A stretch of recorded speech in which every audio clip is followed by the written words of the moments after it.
മീനാക്ഷി ഏറ്റവും കൂടുതൽ ഫേസ് ചെയ്ത കാര്യമാണ് ബോഡി ഷെയ്മിങ്. ഇപ്പം വന്ന് വന്ന് എനിക്ക് തോന്നുന്ന ആൾക്കാർ ബോഡി ഷെയ്മിങ്ങും കഴിഞ്ഞ് അതിൻ്റെ ഒരു എക്സ്ട്രീം ലെവലിലേക്കുള്ള, നമുക്ക് ചില ആൾക്കാർക്ക് അത് അക്സെപ്റ്റ് ചെയ്യാൻ പോലും പറ്റാത്ത രീതിയിലുള്ള എന്താ ഹേറ്റ്രഡിലേക്കൊക്കെ മീനാക്ഷി അതൊക്കെ സ്റ്റിൽ ഫേസ് ചെയ്ത് നിൽക്കുന്നുണ്ട്. പക്ഷേ ഇപ്പം നേരത്തെ പറഞ്ഞല്ലോ, ആ ഒരു ക്ലോസ് സർക്കിളിലുള്ള ആൾക്കാർ, എനിക്കറിയില്ല ആൾ അത്രയും ക്ലോസ് ആണ്, പക്ഷെ മീനാക്ഷിയുടെ സ്കൂൾ മേറ്റ്, മീനാക്ഷി ടെലിവിഷനിൽ അത്രയും ഷൈൻ ചെയ്ത് നിൽക്കുന്ന ടൈമിൽ മീനാക്ഷി എടുത്ത് ഒരു ബോഡി ഷേമിങ് സംതിങ് റിലേറ്റഡ് കാര്യം പറഞ്ഞിട്ടുണ്ടായിരുന്നു. ഫഹദ് ഫാസിലിന്റെ മോളായിട്ട് അഭിനയിക്കാൻ നീയോ എന്നുള്ള രീതിയിൽ.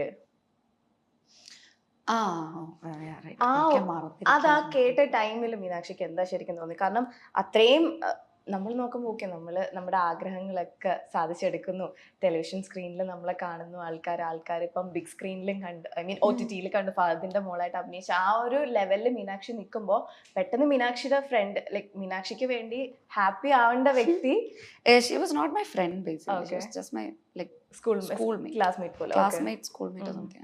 മറന്നു. ആ ഒരു ടൈമിൽ ഞാൻ മറന്നേ പോയി. അതാ ഞാൻ പറഞ്ഞു, എനിക്കൊക്കെ 100 കാര്യങ്ങളൊന്നും ആലോചിക്കാൻ വേണ്ടി ചെയ്യാം, ആരാന്ന് പോലും ഞാൻ മറന്നു. ആ ഒരു ടൈമിൽ എന്തായിരുന്നു പെട്ടെന്ന് അത് കേട്ടപ്പോഴത്തേക്കും തോന്നിയത്? പുള്ളിക്കാരുടെ സംശയം എന്തായിരുന്നു, ഞാൻ ഫഹദിന്റെ മോളായിട്ട് ഞാനോ? അതെ, ഞാൻ. കണ്ടില്ലേ, കണ്ടപ്പോ സംശയമൊക്കെ മാറിയില്ലേ? എനിക്കതന്നെയല്ലോ എല്ലാവരുടെയും സംശയം, ഞാൻ ചെയ്യുന്നുണ്ടോ, അത് നീയോ? ആ, ഞാൻ കണ്ടില്ലായിരുന്നോ? അത്രേ ഉള്ളൂ. നിങ്ങൾക്ക് പല സംശയങ്ങളും ഉണ്ടാവും. ഐ മീൻ, പറ്റില്ല എന്ന് പറയുന്നവരോട് പറ്റും. Like I have proved it. Actions എല്ലാം പ്രൂവ് ചെയ്ത് ആൾക്കാരുടെ ആ ഒരു നെഗറ്റീവ് ആയിട്ടുള്ള നോഷൻസ് എല്ലാം ബ്രേക്ക് ചെയ്ത് കൊടുത്തോണ്ടിരിക്കല്ലേ. അത് കിട്ടിയോ എന്നൊക്കെ? ആ, ഞാൻ സിനിമ കണ്ടില്ലായിരുന്നോ? മീനാക്ഷി ഉണ്ടെങ്കിൽ ആൾക്കാർ ഡെയിൻ എവിടെ നിന്ന് ചോദിക്കും, ഡെയിനെ കണ്ടു കഴിഞ്ഞാൽ ആൾക്കാർ മീനാക്ഷി എവിടെ നിന്ന് ചോദിക്കും. ഇനി നിങ്ങൾ എല്ലാരും കൂടെ നിൽക്കുന്ന സമയത്താണെങ്കിൽ ആൾക്കാർക്ക് വേറെ ആരെയും കാണണ്ട, മീനാക്ഷി ഡെയിൻ മീനാക്ഷി DM MD, ഇതാണ് ഞാൻ എല്ലായിടത്തും ഞാൻ കമന്റ്സ് ഒക്കെ നോക്കുമ്പോൾ കാണുന്നത്. ഡെയിൻ എന്നൊരാളെ മീനാക്ഷിയുടെ കംഫർട്ട് ക്യാരക്ടറായിട്ട് കൊണ്ടുവരാൻ മീനാക്ഷി ഡെയിനിൽ കണ്ട ക്വാളിറ്റീസ് എന്തൊക്കെയായിരുന്നു? മേ ബി എനിക്ക് തോന്നുന്നു അവൻ ഭയങ്കര ഫണ്ണിയാണ്. നമുക്ക് ജോക്സ് ക്രാക്ക് ചെയ്ത ആളുകളിലേക്ക് എത്താനുള്ള ദൂരം വളരെ കുറവാണ്. ബിക്കോസ് നമ്മൾ തമാശ പറയുന്നവരുടെ അടുത്ത് നമ്മൾ കൂടുതൽ ടൈം സ്പെൻഡ് ചെയ്യും. പിന്നെ നമ്മൾ മനഃപൂർവ്വം സ്പെൻഡ് ചെയ്ത ടൈമും അല്ല. ബിക്കോസ് നമ്മൾ കൊറോണയുടെ സമയത്താണ് അവിടെ ഷൂട്ട് ചെയ്തിരുന്നത്. ആ സമയത്ത് നമുക്ക് വീട്ടിലൊന്നും പോകാൻ പറ്റില്ലായിരുന്നു. അപ്പൊ ഞങ്ങൾ രണ്ടുപേരും സ്ഥലത്ത് സ്റ്റക്കാണ്. ഞങ്ങൾ രണ്ടുപേരും ഡെയിലി രാവിലെ എണീക്കുക, ഞങ്ങൾ രണ്ടര മോൻ കാണുക, ഷൂട്ടുള്ള സമയത്ത് ഷൂട്ടിന് പോവുക, മിക്ക ദിവസവും ഷൂട്ട് ഉണ്ടാവും, ഷൂട്ടിന് പോവുക, ഇല്ലാത്ത സമയത്ത് രാവിലെ എണീക്കുക. ഡോർ തുറക്കുമ്പം അവിടെ ഒരു ഹോം സ്റ്റേ ആണ്, അവിടെ അങ്കിളും ആന്റി ഉണ്ട്. അങ്കിളുടെ അടുത്ത് ചായ ചോദിക്കാൻ നോക്കുമ്പോഴത്തേക്കും ഇവനെ രാവിലെ കാണുന്നത്. വേറെ ആരും ഇല്ല സംസാരിക്കാനൊന്നും. ഫോണിലൊക്കെ നമ്മൾ എത്ര നേരം ഇരിക്കും. ഞാനും അതെ അവനും അതെ, അധികം സമയം ഫോണിൽ അങ്ങനെ സ്പെൻഡ് ചെയ്യാൻ പറ്റില്ല.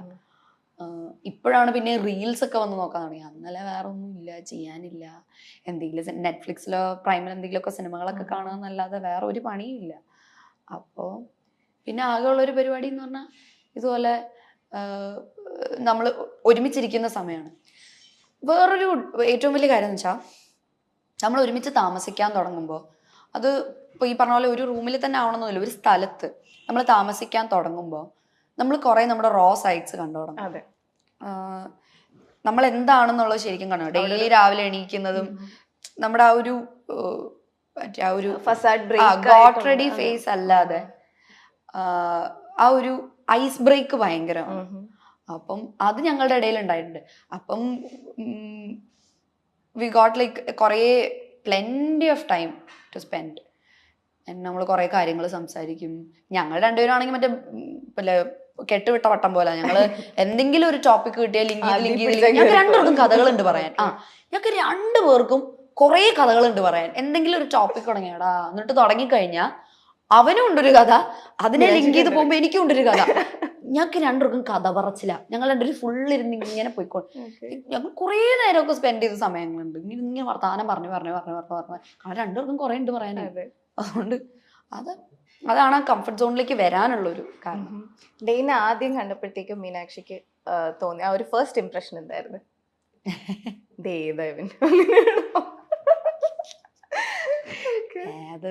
ഞാൻ അവൻ്റെ അടുത്ത് പറഞ്ഞിട്ടുണ്ട്, എന്നെ കണ്ടപ്പോ എന്റെ ഫസ്റ്റ് ഇംപ്രഷൻ ഏതവൻ. അത് കഴിഞ്ഞിട്ട് ഞങ്ങള് നായികാനായകനിൽ സംസാരിച്ചപ്പോ ഇവനെന്തോ എന്നോട് പറഞ്ഞൊരു കാര്യം എനിക്ക് അത്ര എനിക്ക് അത്ര ഇതായില്ല. അത് ഞാനോട് അങ്ങനെ ഞങ്ങൾ പിന്നെ അധികം ഫ്രണ്ട്സ് ഒന്നും ആയിട്ടില്ല. ഇവൻ അങ്ങനെ നായികാനായകയിൽ കണ്ടസ്റ്റൻസിനോട് അധികം സംസാരിക്കില്ലായിരുന്നു. അത് കഴിഞ്ഞ് പിന്നെ ഉടൻപണത്തിൽ വന്നു കഴിഞ്ഞിട്ടാണ് എന്തായാലും സംസാരിക്കണമല്ലോ, കാരണം നമ്മൾ രണ്ട് മാത്രമേ ഉള്ളൂ.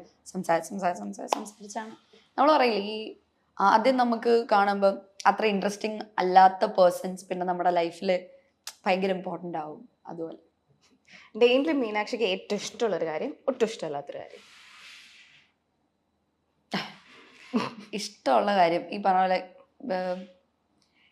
He's a wonderful person to spend time with. ഭയങ്കര ഫണ്ണിയാണ്, ഭയങ്കര ജോക്ക് ക്രാക്ക് ചെയ്യാന്ന് പറയുന്ന ഒരാളുടെ ക്യാരക്ടറിലെ ഒരു ബോണസാ എന്നാണ് എനിക്ക് തോന്നുന്നത്. എനിക്ക് തമാശകൾ കേട്ടോണ്ടിരിക്കാനും ഭയങ്കര ഇഷ്ടം. അവൻ ഒത്തിരി തമാശകൾ പറയും. എന്തെങ്കിലുമൊക്കെ ഇപ്പം അബദ്ധങ്ങൾ ഉണ്ടെങ്കിൽ അവൻ സമ്മതിച്ചു തരും. അവന്റെ കുറവുകൾ അവൻ തമാശകളായിട്ടാണ് പറയുന്നത്.